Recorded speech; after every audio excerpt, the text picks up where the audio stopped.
dynamic duo from UC FarmSmart. I'm sure those have heard of FarmSmart, and if you have children, they probably visited the farm. I know when we go out to the schools locally, we always ask if they've been to FarmSmart, and just about everyone raises their hand, and all the students really enjoyed their time there. So we're really happy to have them here. And they're based out of the UC Desert Research and Extension Center. And we're very fortunate here with our CalFresh program to be, so close to DREC and actually be on a Desert Research and Extension Center. I believe we're one of the only cooperative extensions that has that privilege. So without further ado, I'll hand it over to Stacey and Stephanie from UC FarmSmart. Thank you so much, Paul. We appreciate you all joining us today, and we're excited to share this webinar or this workshop with you as far as using your herbs in the kitchen. Before we begin, we do have this PowerPoint that we'll be showing, but we'll be demonstrating some things as well. So there is a way to manipulate your screen. There should be a bar in the middle where you can make either the presenter bigger or the PowerPoint itself larger. So take advantage of that, because we will be talking about what's on the screen, but also demonstrating throughout the workshop as well. Now, we have a fire alarm that's going off, sorry. So as Paul said, we are with FarmSmart, and we enjoy having the youth out every year to visit the farm, learn about where their food comes from, and harvest vegetables for themselves. But with COVID, we're having to reimagine our program. So we're excited to be able to offer these programs, this webinar series, along with the CalFresh and the Cooperative Extension Office here in Imperial County. Now, we always like to start our program off with a little bit of fun, so we have a joke for you. What do you call a funny herb? Give you a few moments to think about it. What is it, Stephanie? A cilantro. Ah. So we're going to be talking about herbs today. This is a Merriam-Webster definition of an herb. And why are we doing this? We are not garden experts by any means, but we are garden enthusiasts. We do enjoy gardening here at work as well as in our home lives. And we think it's a great way to introduce kids where their food comes from. So we want to make sure that you know that this webinar is geared towards beginners. So we're just giving you some basic tips on harvesting and using your herbs and how to preserve your herbs. So if you have any questions, feel free to start asking those in the chat.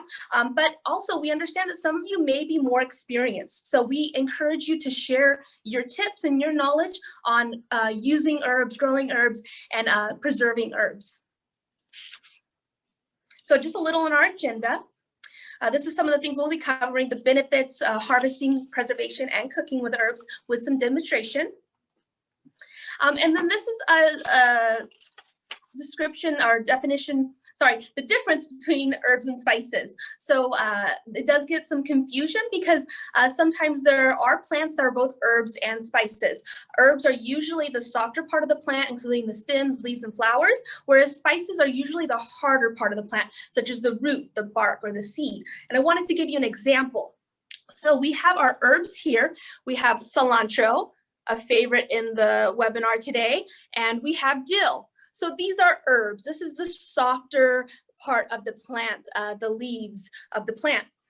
But these same plants can also be spices. This is the seed. We have the cilantro seed right here. You'll be able to see that. And then we have the dill seed, and these are considered spices. So this is just an example of a plant that can be both a spice and an herb, depending on its form. Why grow herbs? So there's many reasons and benefits to growing herbs. One thing is the quality. These are going to be freshly harvested herbs from your garden, so you know exactly where they came from.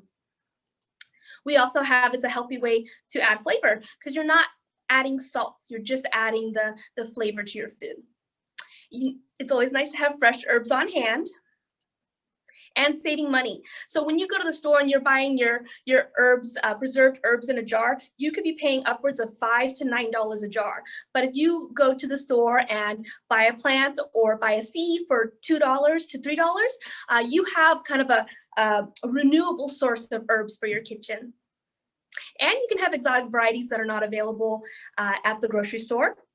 and excellent pollinators. So herbs are great pollinators for your garden. We'll cover some of those benefits, and they're beautiful. And gardening relieves stress. So it's a great way to relieve stress, to work in the garden and cultivate your plants. So as we said, herbs do attract pollinators. So pollination is not only good for your herbs, but it's also good for the other vegetables and fruits and plants that you're growing in your garden. So these are just some examples of some herbs that do attract pollinators, and we will share these slides. So don't feel like you have to copy all this information down. We will share these slides with you. And then this is just an example of the difference between cross-pollination by insects, so a strawberry fruit that was pollinated by insects, and just how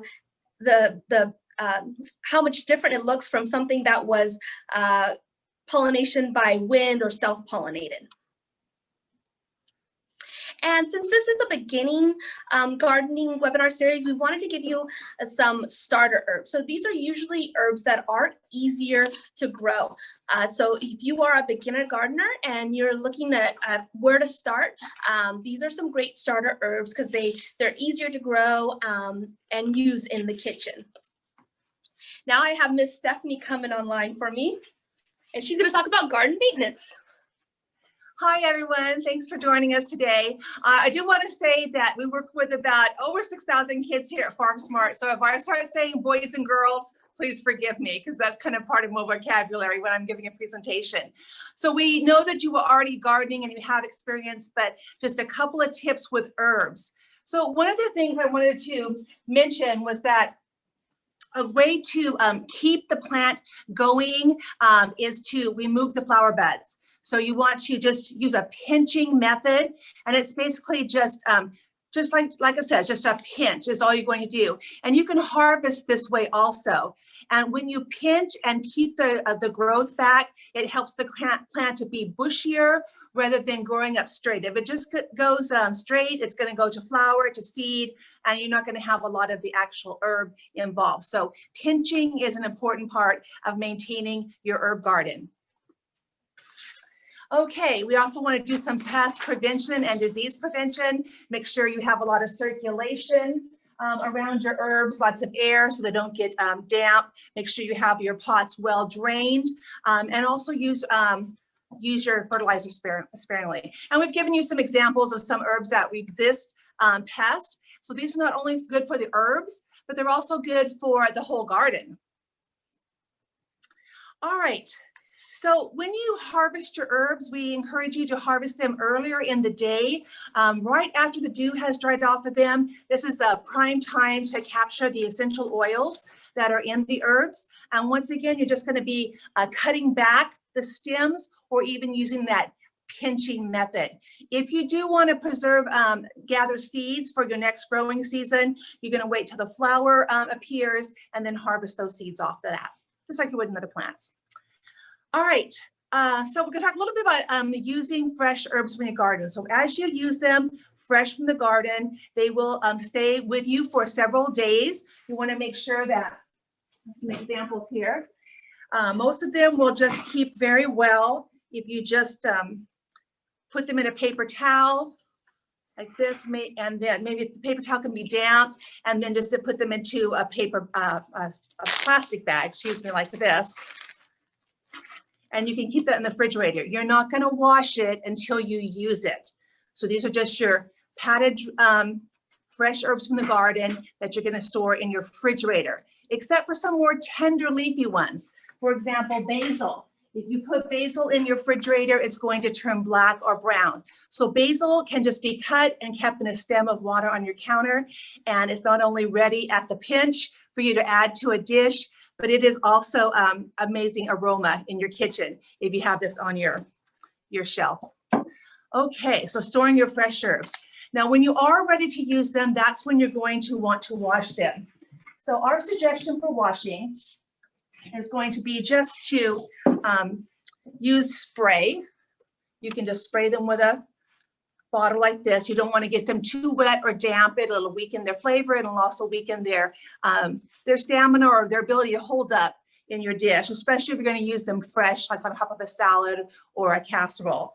Or you could also, it's really a bushy one, you can just dip it in some water, swirl it around, and they tend to hold up a little better rather than putting them under running water. So those are our two methods of recommending to wash your herbs. Now, as anything, especially working in the garden, you want to make sure that you have the right tools. If you don't have the right tool, it makes the job really hard. So herbs can be small and hard to use, especially when you're only using little leaves of a thyme or an oregano, and they can be frustrating to work with. So we have some tools that we want to share with you today that help make life a little bit easier. One of them is a tool like this. It's called a stripper. There we go. Called a stripper. And this is really, really cool. All you have to do is find the size of your stem, and you're going to add that here. And I'm going to ask Stacy to hold the plate here underneath. And you're just going to pull that stem through. And as it goes through, I have it backwards. You want to make sure you get it right. There we go.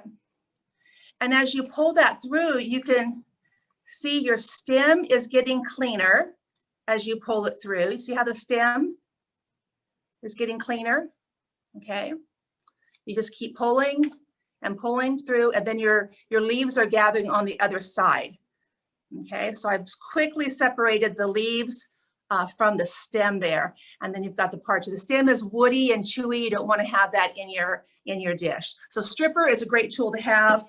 Kitchen shears, you can see they have a lot of blades right here. These are amazing for parsley, for basil, not basil, parsley, cilantro, and that way you can trim a whole bunch at one time. You can see how they're falling onto the plate. And a quick way to get a nice chop on your fresh herb. Now, if you want to make spice blends, the roller is also another amazing tool. And you can add quite a few blends. I have marjoram and rosemary and thyme all together. And these have sharp blades here. It's very safe to use because of the plastic here. And you're just going to roll them like this, a super way to quickly chop as well as blend together. So using the right tools is really helps the job to be done easier in the kitchen, and it encourages you to use your herbs more when you have the right tools. So I would encourage you to invest in a couple of these tools. Just got them on Amazon. You can find them Bed Bath & Beyond, any of your kitchen stores there. Okay. Oh, I'm back. Okay. But what if I have more herbs than I can use right away, Stephanie? Well, then you need a webinar like this to how to preserve your herbs, because you are going to have a lot of herbs, more than just a one-time use coming from your garden. So some of the methods we're going to talk about today with things like the drying and the freezing. So hang drying is super inexpensive. It's a great way to store your leaves. You're just going to harvest them once you have a stem available. Make sure you take off some of the ones that are dried and already falling apart. They're not going to have the essential oils that you want in there. You're going to gather them in a bundle with a string like this. I encourage you to work in small batches like this. You're going to use a paper bag that you have labeled. I encourage you to label because you might forget what it is. And then also you want to have some holes cut in your paper bag for air circulation to go through. And you're just going to hang the herb upside down in the bag, keep the top open, and have a paper clip to close it. Now we're putting it in the bag to make sure that the dust doesn't get around it, to keep it safe, mostly from dust particles. We did ours just very simply on a clothes hanger, and took and you just leave them in a warm, dry place, and until all the moisture is gone. The key here is making sure they're completely dry, no moisture at all left. In about 2 weeks, they're going to be like that. So a very inexpensive way to dry herbs in order to preserve and keep for a long time. You can also use trays, any type of screen or tray. I have a tray that comes from a plastic tray from a dehydrator, but it's going to be this type of screen, something with a lot of air around it. Once again, these need to be covered while they're sitting out so that you don't have dust and dirt in them. And then if you do have a dehydrator, keep in mind that it's not just for jerky, not just for meat or fruits, it's actually for drying fruits also. The main thing I want you to know on this, as well as the drying trays, is that you don't want them to be too close together. Don't pile them on there. Make sure there's plenty of space around them. It's going to take anywhere from 1 to 4 hours, depending on the moisture content of the herb. Okay. Oven drying. You can also use your oven. Some tips for oven drying: make sure your temperature is super low, below 180 degrees, low, low, low. And you're going to keep the door open, excuse me, so you can keep an eye on them. And it's going to take anywhere from, like I said, what's 1 to 3 hours to dry those out. But the problem with using your oven is potential burning. So you have to make sure you don't burn your herbs. Okay, we don't want that taste in our food. All right, so storing herbs, your dried herbs right here. Once you have them completely dry, and we want to emphasize completely dry, you checked your bags, you checked your dehydrator. Any moisture is going to cause mold once you put it into the jar. So we want to package in as whole a quantity as possible, like a whole leaf or a whole twig. Once again, retaining essential oils and flavor. We recommend glass jars with a tight lidding fit to it. Okay, glass is great too because you don't get smell. Smell won't be retained in the glass or aroma, and so it keeps it nice and fresh, and no other odors can get into that. Store in away from the direct sunlight, heat and humidity. And these herbs are going to last you about 1 to 3 years from your garden. Now, this is just one small twig that we harvested, and so it might just look like a little bit.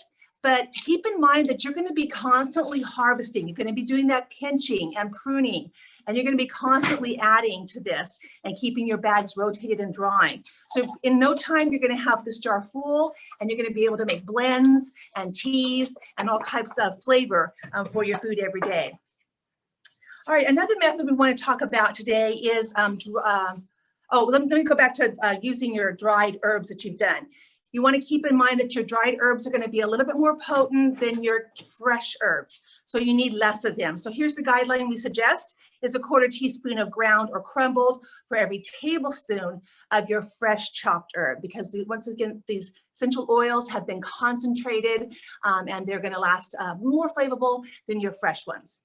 All right, let's talk about another method you might want to use to preserve your leaves, and that would be freezing. Once again, we recommend freezing in as whole a quantity as possible. So these are just some little bags that we put whole leaves of sage, whole leaves of, what do we have here? Oregano, thyme. You can tell they're nice and green. These have been in the freezer for probably about a month or two. And so they're going to hold up really well and bring a lot of flavor to our food.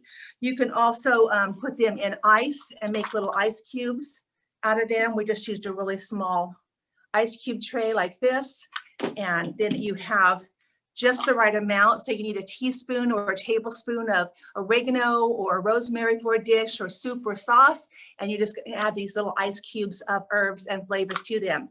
We also recommend making a pesto. So a pesto is just going to be a herb blend that has a little bit of olive oil and maybe a nut base to it, and you can also freeze those in your ice cube trays. So next time you have some salmon on the grill or some chicken, you can just add one of these little cubes of pesto on top of it and add so much flavor to your food. And you've stored the multitude of herbs you're going to be having coming from your garden.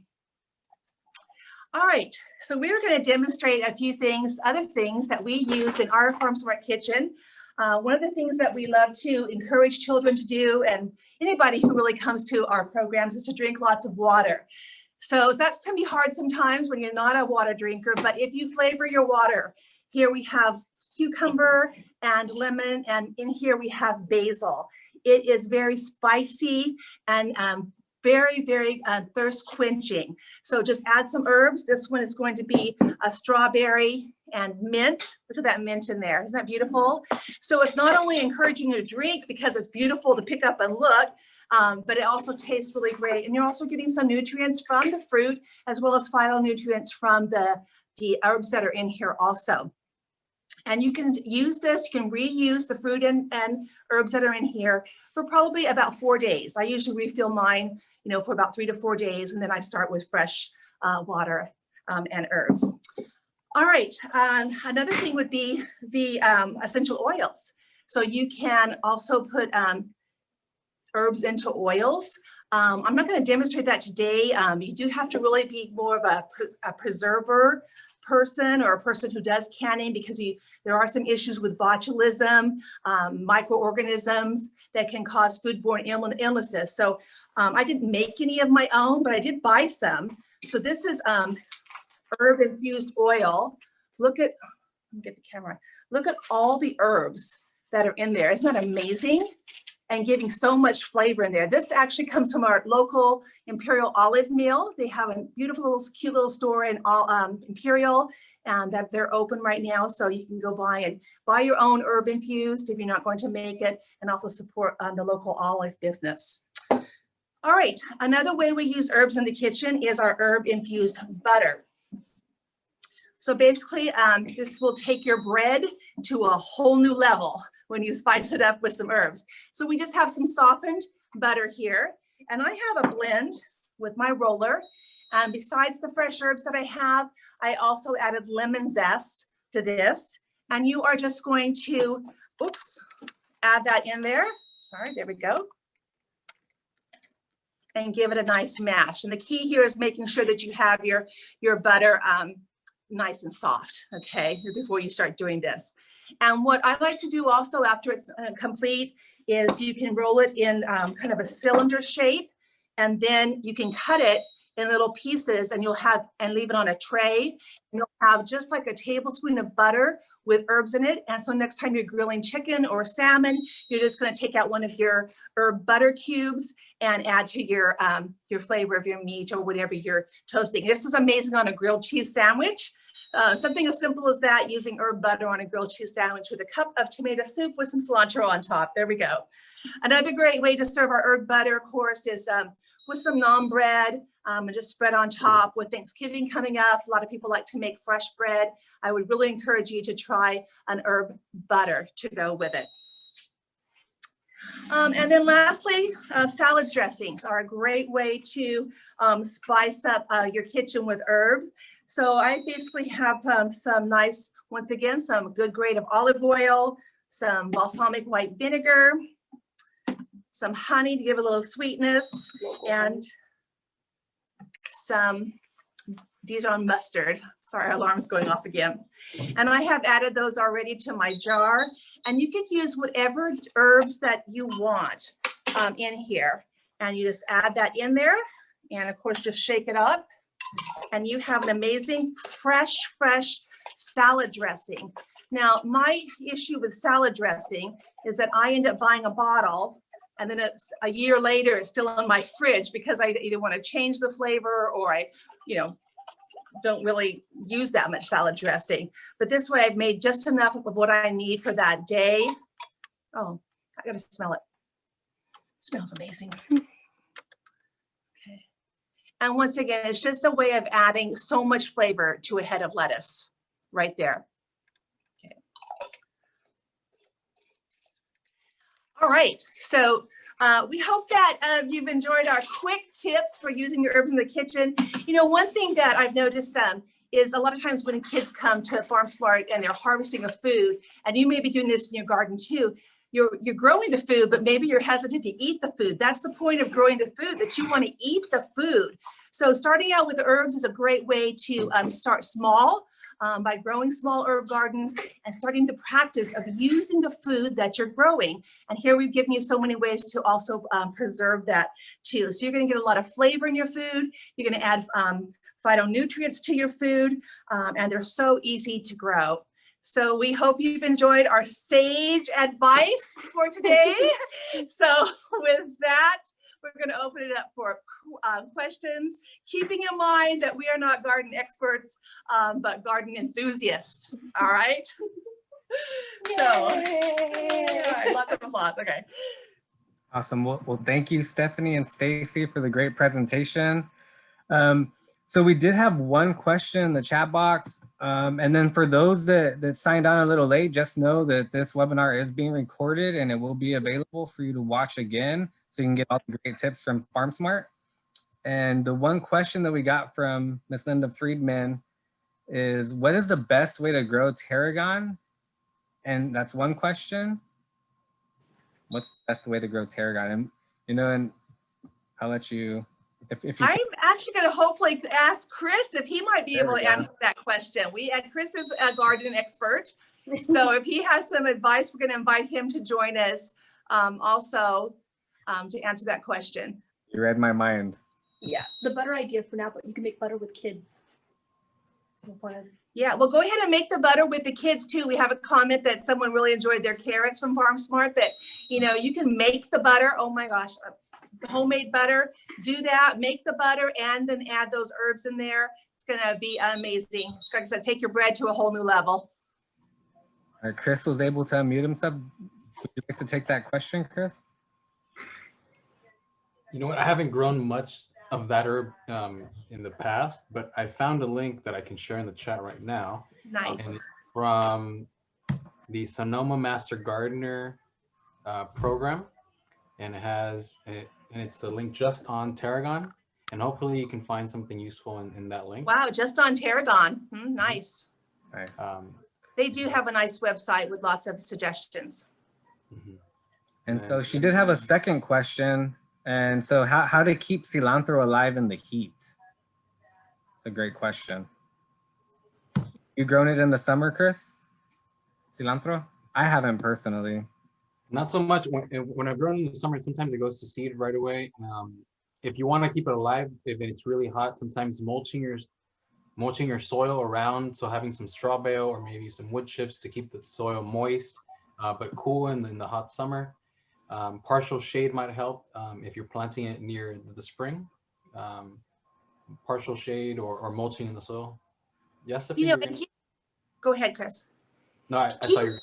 Keep in mind also that herbs, just like other plants, have a life cycle. They have a beginning and they have an end. And I keep a lot of my herbs for a long time in my little herb garden, but at some point they are going to complete their life cycle, and we're going to have to start over. So keep that in mind too, that it may not be possible to keep them totally alive. Awesome. And then right now I'm just seeing great comments and great feedback from the great presentation. Everybody really enjoyed the tips on preservation and on how to use your herbs in the kitchen.